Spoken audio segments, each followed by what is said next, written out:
Hey, what's up, guys? It's Eli Fishman from TalkingBall.net and YouTube, Eli Fishman Sports. Back with another interview. Today I'm happy to be joined by hitting coach for the Tampa Yankees, Eric Duncan. Dunk, thank you so much for coming on. Good to be here, Eli. Thank you so much for coming on today. In high school, you went to Seton Hall Prep in West Orange, and I mean, you're one of the examples of one of those kids who you have so much national attention. Just in high school, I remember I've seen a picture of you signing autographs after, a high school baseball game. All this attention, all this, in high school. Was it hard not to let it get to you and, be there and have it be there on the field with all the attention in high school? I was lucky. I had a really good group of friends. I think that kind of helped prevent that from happening. I was very close to my family. I have a really good close family that also I think helped me in that respect. I think it's a lot different nowadays with the young kids with social media and whatnot. That really wasn't as big. It was kind of just starting to happen when I was in high school or just leaving high school. So it's a little different ball game for these kids nowadays. You were a 26th overall draft pick, but you had committed to go to LSU, if not one of the top baseball programs in all of the nation. What were you thinking coming in and, after the draft? Obviously, you did sign with the Yankees, but was that a hard decision? Was it, rough coming in if you wanted to sign or if you wanted to, go to LSU? Yeah, no, it was not a tough decision. My whole life I wanted to be a big league ball player, and given the opportunity that I was put in front of me as far as being drafted where I was by the Yankees, a team that I rooted for and admired, that it wasn't a tough decision. I was looking forward to signing after I got drafted. In 2005, the Yankees got Alex Rodriguez. You were a third baseman. You'd always been a third baseman. You were one of the top third basemen in the nation. And now the Yankees bring in, a brand new third baseman, and you're the top guy in the minors, but now there's a guy filling your spot. Do you think we'd be here telling a different story and, you'd have a different story if Alex Rodriguez, didn't come over to the Yankees? And are you kind of mad at the Yankees for bringing over A-Rod when you were the top dog?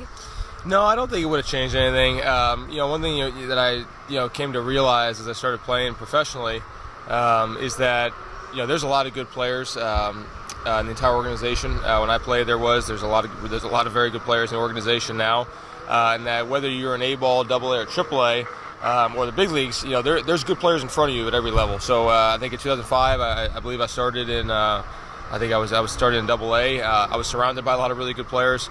There was a lot of good players in front of me in AAA, and there's obviously good players in the big league. So, one guy a couple levels away is not going to prevent you from reaching, your highest as a professional. So, the Yankees bringing Alex Rodriguez, it did not have anything to do with how my career ended up turning out.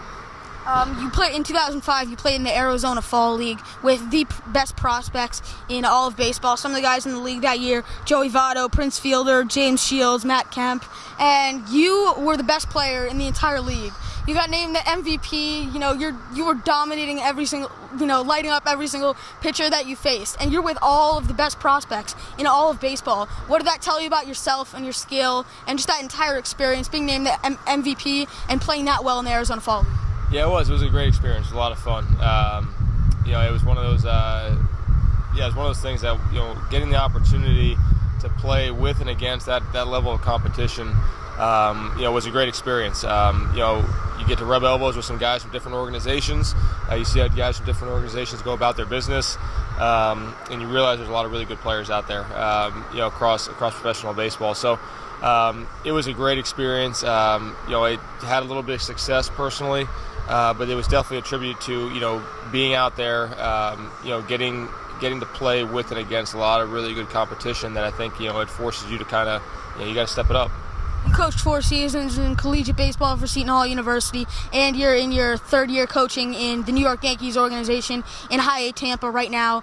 I mean, I've seen it firsthand how much you mean to the guys in the batting cage when you're working with them and showing how to play them the game the right way. How much does it mean to you to see these guys, how you affect them later in life, and hopefully when they make it to the Major League Baseball?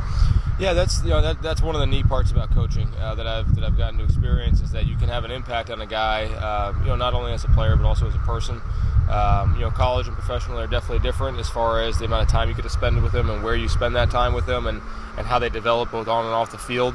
So it's been a pretty neat experience professionally. There's a lot of really talented guys that I've gotten the opportunity to coach this year, and the amount of time that you're together. You spend during the season, you spend more time together as a team than you do with your family members. So you really get to know each other. You get to form some special bonds, special relationships, and you really get to see these young men mature and develop, not only as players but also as people.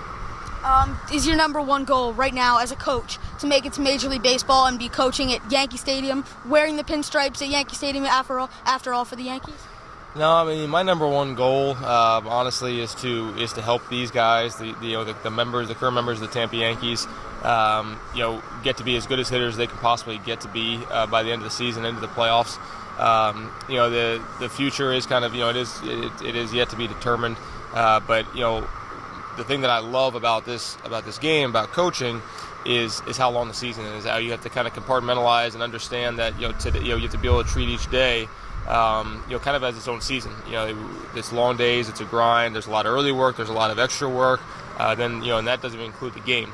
These days and the season's so long, you can't really get caught up in the future. You really have to be able to lock in on what's going on now. And these 12 hitters that I get to work with on a daily basis here, and find ways to try to maximize their potential on a daily basis.